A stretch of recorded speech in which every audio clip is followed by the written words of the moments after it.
up, Kansas City? I'm Serenity, and today we have guest poet Wize. What's going on, everybody? You want to tell them your name, also your real name? Yes. Kansas City, my name is Wize. In the whole world, my name is Wize, spelled with a Z, not with an S, aka Larry Guidry. It's a Louisiana name. Last name is French, Guidry. Okay.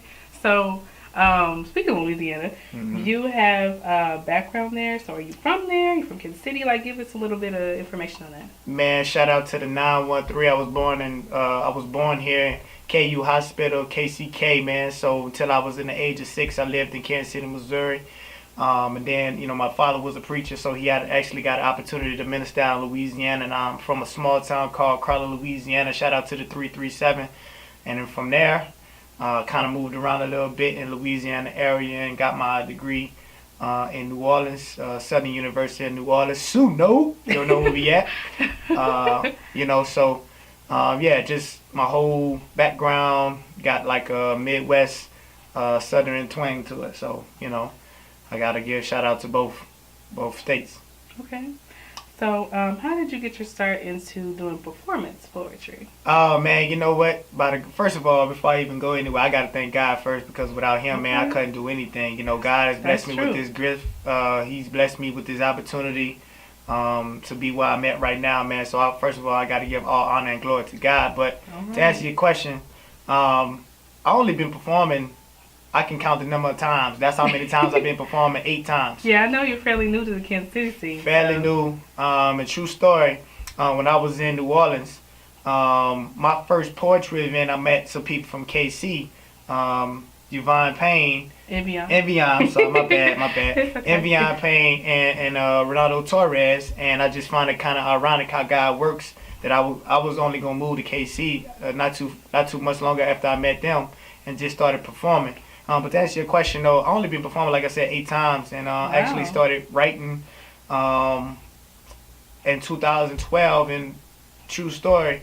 And to anybody, one thing about Wize, and we're transparent. So, I have depression issues because I went through a lot of stuff in my childhood, a lot of stuff, even in my adult life. Yeah, I personally don't talk about that much, but I have issues with that as well. And, for me, writing is therapy.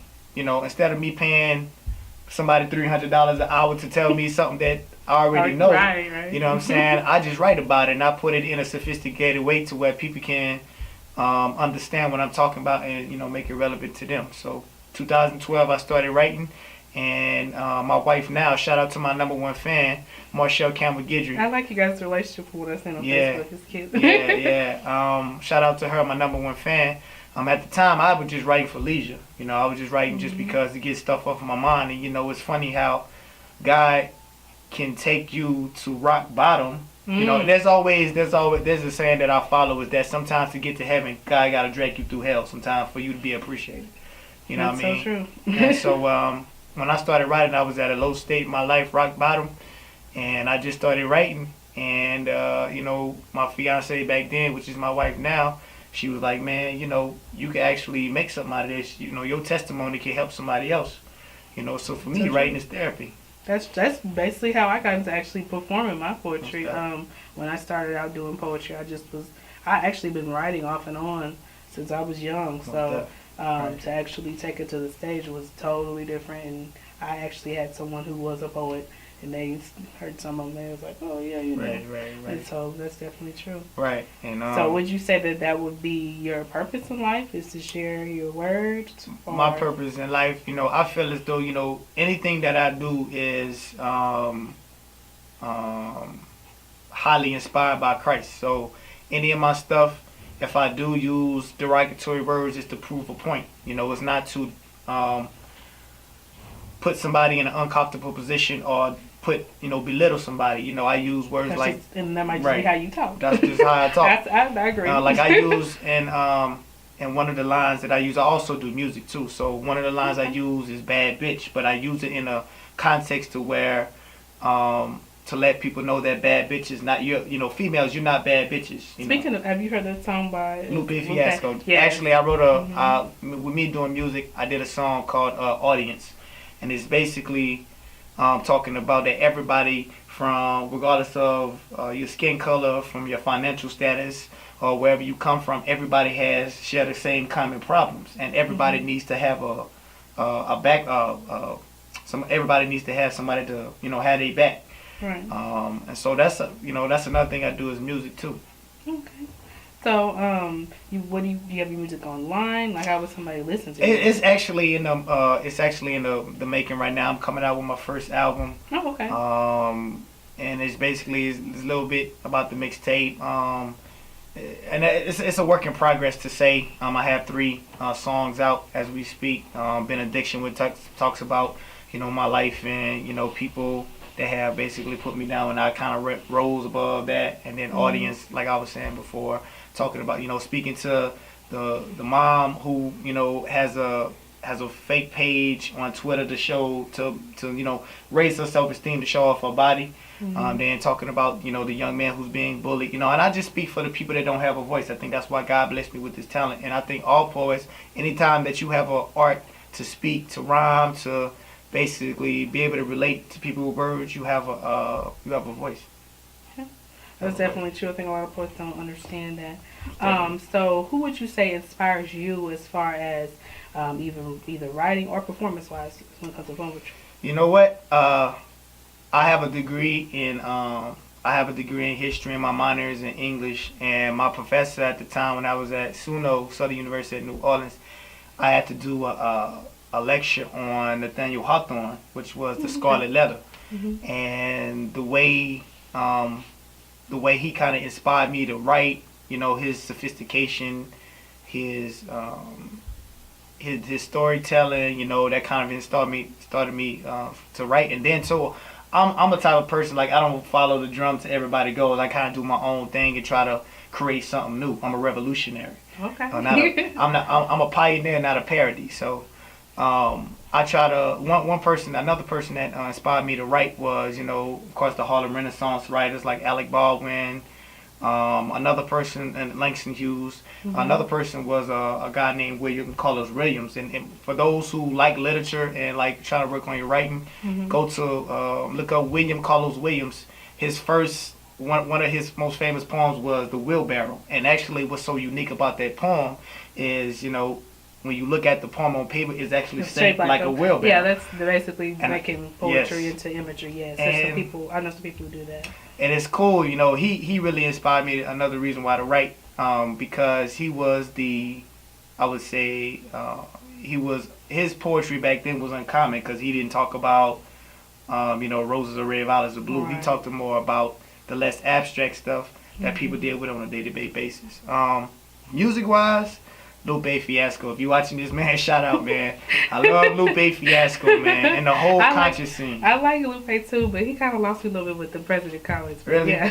But I mean, Lupe. Shout out Lupe Fiasco, man.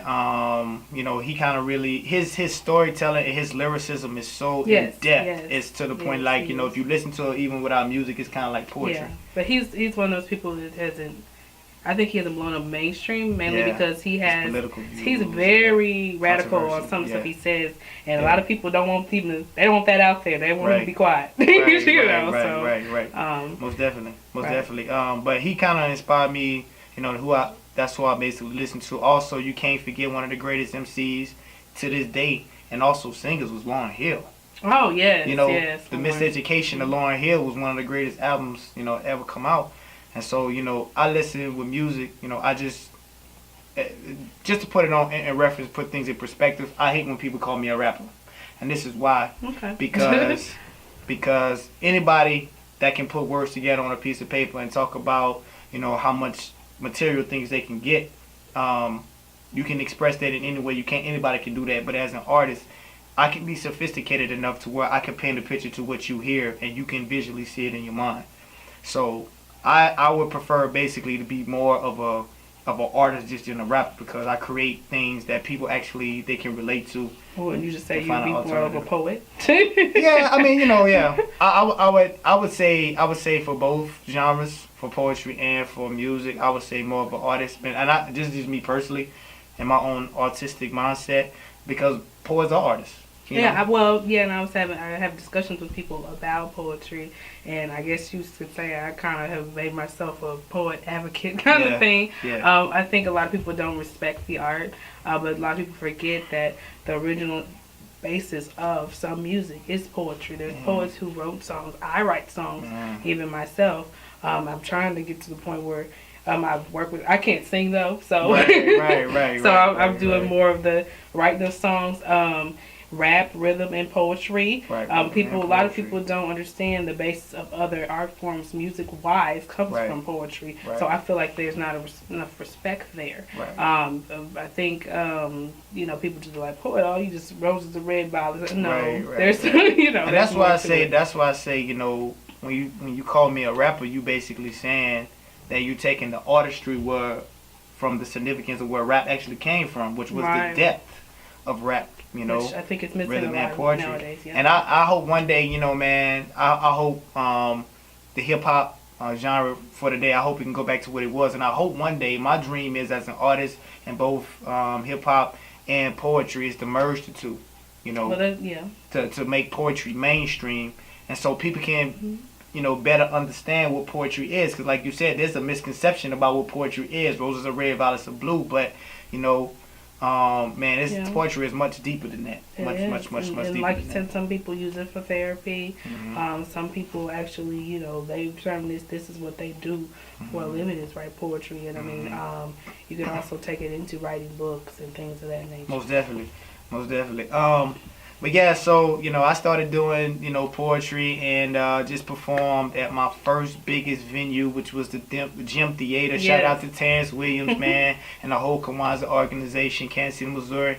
Man, they did it big. That was my first venue. As far as a large performing audience. Were you nervous? You know what? I wasn't nervous. To be, I thought I did better than I thought I was gonna be a lot more nervous than I actually was. But I wasn't nervous. I was very cool, calm, and collected. And actually, the way when I first wrote the poem I performed today, which is 28 days, I actually performed it the way I wanted to perform it that day. Before then, the way I performed it, I never really performed it like I intentioned it to be. But I seen the pictures. I caught the tail end because I caught the tail end when I got there, but it was kind of over. And I saw the pictures. It looked.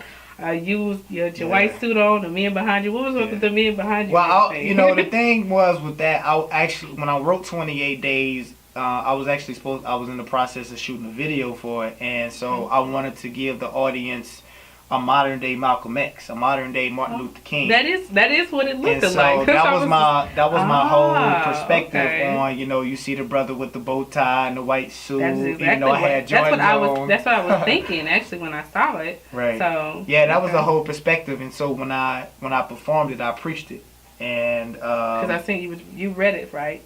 Did I read it? No, it looked like you was on a podium. I was a podium, but I was memorized. Okay. And ain't nothing wrong with reading off paper. Yeah, ain't nothing wrong with reading off paper. Long as you get the message across, right? Right. So when I performed it to my best of my ability, I said, man, if this be the last poem I ever, if I fall down and break my neck and die, it's like, man, this 28 days is gonna go out like it's supposed to. So. Just like Malcolm. Just like Malcolm did, I was doing the speech. Right, so. I was actually looking for somebody, saying, hey, nigga, get your hand in my pocket. I was actually looking for that, I was kind of. Well, let's hope not. Because if you look for that, this is just the end. So that's actually why I had 2 bodyguards, just in case I was to pop off, so. Oh, okay. But I actually want to go back to, where I grew up. We was talking earlier about, I don't think nobody really heard my story. And what I'm trying to get at in the music game, the person that I am, who is Wize. A lot of people ask me, why you call yourself Wize? I'm 26 years of age. I was to say 20. You look young. So how are you? I'm 26 years of age. I have 2 degrees. My grandfather couldn't read or write. My daddy didn't know how. He didn't know how to read till he was 23. Oh. Okay. And so God has blessed me with a complex to be able to just pick up on things and learn things. And I've always hung around older people that used to tell stories about slavery, how they used to pick fields in the cotton fields and stuff. And I've always been around godly people. And I'm talking about, I'm 10, 15 years old, being around people that grew up in a generation to where they saw Selma. You know, I shout out to the movie Selma. I saw it yesterday. They've been in Selma, so they telling me all these stories, and I'm just understanding my history, where I come from. That man, you're not just another black boy with a mouth need to be fed. You were at one time you were a king. You know, you were royalty. So you know, being in my dad was a minister, and you know, grew up in the church. And being around that, you know, religious organization, God is a big influence in my life. But even with that, you know, I tell people now, and like me, like I said before, I'm very transparent. I saw a lot of things religiously that harmed a lot of people. And you know, a lot of things that went on in the church that you didn't agree with. And I'm gonna say this on camera. Okay. And one thing is me, I'm like I said, I'm a musician to my own drum. I don't go for popular opinion or popular view. So I don't do this for likes. I don't do this for likes. For Facebook likes. Right. I don't do this for Facebook likes. Okay. I do this for because you know this is my perspective, and I think this is what it really is. That a lot of religion has actually hurt a lot more people than it actually have done good for them. And I think you know, I think that God focuses on more than relationship than actually somebody going to a church, because Satan go to church on every Sunday. A lot of people don't know that Satan used to be an angel. Yes, indeed. If you know your word, you know that. And so you know, I gotta keep it, you know, 100 to all my religious people, man. If somebody out there judge you, man, you know, find your relationship with Christ, man. Don't worry about what people telling you at church, man. God judges your own heart. So, what's your upcoming projects? Just the music, trying to do the music, the music. I'll be coming out with a CD, hopefully within the next year or so, to represent Kansas City. You know, my background. Okay. And how would somebody get in contact with you? Contact with me, man. I'm on Instagram, D_Black_Twain. Facebook, you can go to my fan page, Wize, Beey, and also Wize Guidry. Also have a website that I'm working on right now. So I'm sure people will want to look it up after this interview. Most definitely check me out. Thank you for coming in. Appreciate it. And I'm Serenity signing off. Remember to tell you to spit your piece, and then also check out whatsupkc.net and all of the other videos. Thanks. CMG wants you to always remember, the victory we call success goes to the best prepared. When you invest in your community, you're really just investing in yourself. Thanks.